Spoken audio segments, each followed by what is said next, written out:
welcome to the driving portion of the Lexus NX. So we're out on the road, we're sitting up quite high, got great visibility out, A-pillars aren't too thick.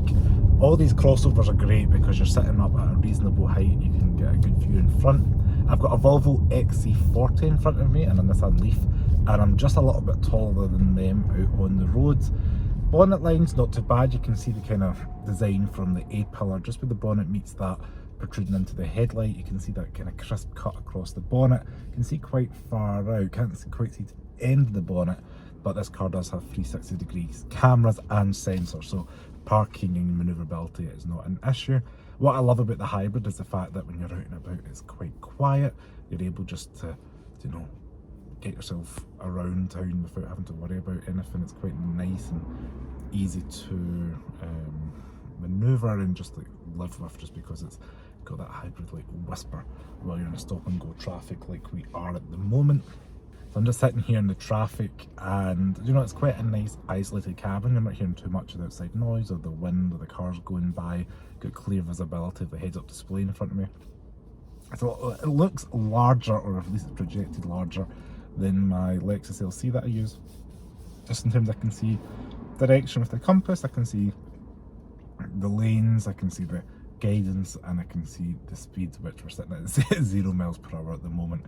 But yeah, you've got a nice, you know, place to be and spend time. So we're out on the open road to an extent, and you know, it's handling the lumps and bumps of these uneven roads not too bad. We're just about passing Orla Funky Cat, if you'll see that there. Yeah, you know, I can immediately get into it and appreciate what an SUV crossover offers.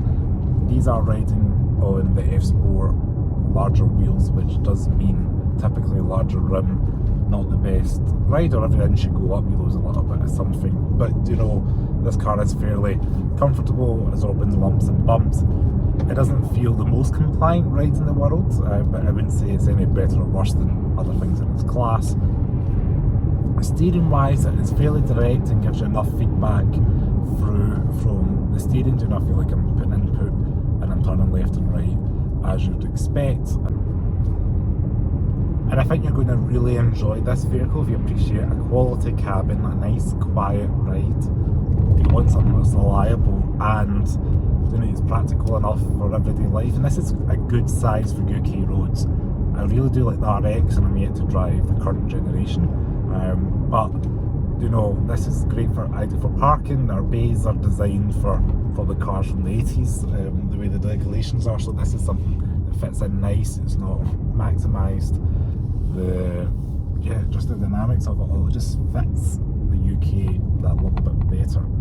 So what we're going to talk about now is my final thoughts, because this is the Lexus NX. It's the F Sport model.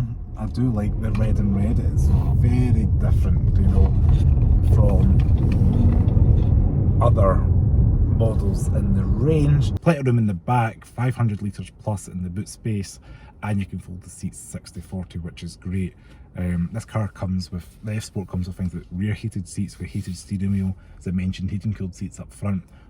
All the more you could really ask. If it was me, I'd probably get a sunroof. Like, I just like a little bit of glass above me, but this is a really nice car. So make sure to check it out at Lexus Glasgow if you're interested in purchasing an NX or just want to check out what Lexus have to offer. As always, stay safe. Thank you so much for watching, and ciao.